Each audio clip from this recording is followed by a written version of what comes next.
Hi children, price த Lord. எல்லோரும் எப்படி இருக்கீங்க? நல்லா இருக்கீங்களா? கதை கேட்க ஆவலாக இருக்கீங்களா? சரி, நேராக கதைக்கு போகலாமா? ஓகே.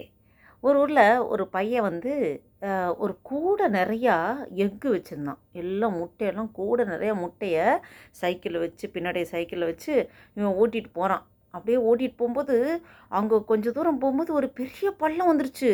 அவன் அந்த ஸ்பீடாக ஓட்டிகிட்டு போனாலும் அந்த பள்ளத்தில் டயர் அதில் மாட்டி விழுந்து சாஞ்சதுமே முட்டை எல்லாம் கொட்டி எல்லாமே உடஞ்சி போச்சு. அங்கே பார்த்தா ஒரு பெரிய கூட்டமே கூடிடுச்சு. எல்லாரும் உடனே ஆளுக்கு ஒரு அட்வைஸ் பண்ண ஆரம்பிச்சிட்டாங்க இல்லையா? நமக்கும் அட்வைஸ் பண்ணுறது நிறைய பேர் இருப்பாங்களே. ஏதாவது ஒன்றுத்த பண்ணால் அட்வைஸ் பண்ணுறது ஈஸியாக, அதை ஃபாலோ பண்ணுறது தானே கஷ்டம். அப்போ இந்த பையன் என்ன பண்ணுறதுன்னு தெரில. ஐயோ, நம்ம முதலாளிக்கிட்ட என்ன சொல்ல போகிறோன்னு தெரிலையே, இந்த முட்டையெல்லாம் உடஞ்சி போச்சே அப்படின்னு. ஒருத்தர் சொல்கிறாரு, ஏன்பா தம்பி பார்த்து வண்டி ஓட்டக்கூடாதா? முட்டையெல்லாம் இப்படி உடஞ்சி போச்சே, என்ன தம்பி நீ இப்படி பண்ணிட்ட அப்படின்னு ஒருத்தவங்க சொல்கிறாங்க. இன்னொருத்தவங்க ஒரு அட்வைஸ் பண்ணுறாங்க.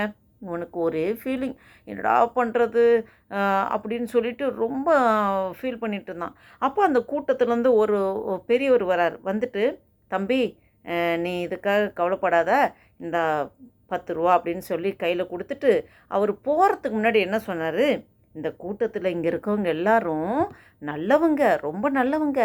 உனக்கு அவங்க ஆலோசனை கொடுப்பாங்க.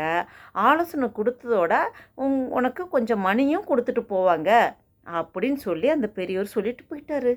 உடனே அந்த கூட்டத்தில் இருக்கவங்களாம், என்னடா இது, இந்த பெரியவர் நம்மளை நல்லவங்கன்னு சொல்லிட்டாங்களே, நம்ம நல்லவங்கன்னு சொன்னனால நம்ம அது செயல்படுத்தணும்ல, அதைப்படி செய்யணும்ல.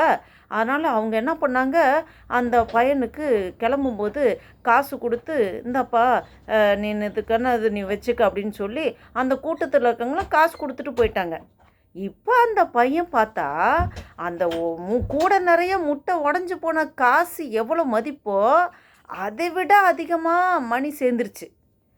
அப்போ அந்த கூட்டத்தில் ஒருத்தர் இதெல்லாம் கவனிச்சிட்டு இருந்தவர் சொல்கிறாரு, தம்பி அந்த பெரியவர் உனக்கு இப்படி சொன்னால தான் இந்த காரியம் நடந்திருக்குல்ல அப்படின்னு சொல்லிட்டு உனக்கு இப்போ நல்லா உனக்கு இழந்ததை விட கொஞ்சம் அதிகமாக மணி கிடச்சிருக்குல அப்படின்னு சொல்லி சொன்னபோது அந்த தம்பி சொன்னாப்புல, இப்போ உங்கள் முதலாளி சந்தோஷப்படுவாங்க தானே அப்படின்னு சொல்லி அவர் சொன்னபோது அந்த தம்பி சொல்கிறாப்புல, ஐயா என்னோடய முதலாளி வேறு யாருமே இல்லை, அந்த பெரியவர் எனக்கு 10 ரூபா கொடுத்துட்டு போனார்ல, தான் எங்கள் முதலாளி அப்படின்னு சொல்லி. என்னப்பா நீ சொல்கிற, அவங்கவுங்க முதலாளியா? அப்போ முட்டை உடஞ்சி போனதுக்கெலாம் அவர் முதலாளின்னா உன்னை திட்டவே இல்லை, உன்னை எதுவுமே சொல்லலை, அவர் கவலைப்படாப்பான்னு சொல்லி காசும் கொடுத்துட்டு போயிருக்காரே, என்னது அப்படின்னு சொல்லி பார்க்கும்போது, அதுதான் எங்கள் முதலாளி ரொம்ப நல்லவர், அவர் ரொம்ப இரக்கமுள்ளவர், என் மேல் ரொம்ப இரக்கமாக இருக்காருன்னு சொல்லி அவன் சொல்கிறான்.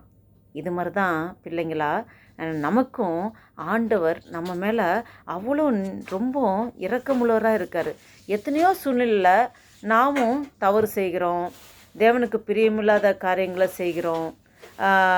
அவர் நம்ம தண்டிக்கிறது இல்லை, இரக்கமுள்ள தேவன் அவர். 1000 தலைமுறை வரைக்கும் இரக்கம் செய்கிற தேவனாக இருக்கிறார். அவர் ஞானமுள்ள தேவன், ஞானத்தின் ஊற்று அவர்கிட்ட எல்லாமே இருக்குது. நமக்கு கஷ்டமான சூழ்நிலையில் தேவன் சொல்லும்படி நம்ம கேட்டு நடந்தால் எப்பேற்பட்ட சூழ்நிலையிலும் தூக்கி எடுக்கிறதுக்கு தேவனால் முடியும். சரிங்களா பிள்ளைங்களா?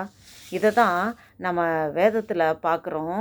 லூக்கா 1ஆம் அதிகாரம் 50வது வசனத்தில் பார்க்குறோம். அவருடைய இரக்கம் அவருக்கு பயந்தவர்களுக்கு தலைமுறை தலைமுறைக்கும் உள்ளது. ஆண்டோடைய இரக்கம் ஆண்டவருக்கு பயப்படுகிற பிள்ளைகளுக்கு தலைமுறை தலைமுறை வரைக்கும் இருக்கான். அது அவர் 1000 தலைமுறை வரைக்கும் இரக்கம் செய்கிற தேவன். சரிங்களா பிள்ளைங்களா? அப்போ ஆண்டவருக்கு பயந்து நடக்கும்போது ஆண்டவர் நம்ம மேலே இரக்கமுள்ள தேவனாக இருக்கார். நமக்கு கஷ்ட நேரத்தில், நமக்கு எப்படிப்பட்ட சூழ்நிலைகள் வரும்போதும், நெருக்கம் வரும்போதும், ஏசப்பா நான் உண்மையில ஆண்டவரே உண்மையில நம்பிக்கை வச்சுருக்கேன். நான் உம்முடைய வார்த்தைகள் நான் கீழ்ப்படிஞ்சு நடக்கிறேன் ஆண்டவரே. நான் உம்மை தான் நம்பியிருக்கேன் ஆண்டவரேன்னு நம்ம ஆண்டவருக்கு பயந்து அவர் சொல்கிறபடி கேட்டு நம்ம நடக்கும்போது ஆண்டவர் நம்ம மேலே இரக்கம் செய்கிற தேவனாக இருக்கிறாரு. நம்மளோட தேவையெல்லாம் அவர் சந்திப்பார். ஓகே பிள்ளைங்களா, இந்த வசனத்தின்படி நீங்கள் செய்வீங்களா? லூக்கா 1:50 அவருடைய இரக்கம் அவருக்கு பயந்தவர்களுக்கு தலைமுறை தலைமுறைக்கும் உள்ளது. ஓகே சில்ட்ரன், ஓகே அதுபடி செய்வீங்களா? ஆண்டவர் எதாக இருந்தாலும் ஆண்டவர்கிட்ட கேளுங்க, விசுவாசிங்க. கர்த்தரால் எல்லாம் கூடுன்னு நீங்கள் விசுவாசமாக ஆண்டவர் நல்லா ஸ்ட்ராங்காக பிடிச்சிங்க. சரிங்களா பிள்ளைங்களா? ஓகே, டேக் கேர், பாய். நெக்ஸ்ட் வீடியோவில் பார்ப்போம். பாய் சில்ட்ரன்.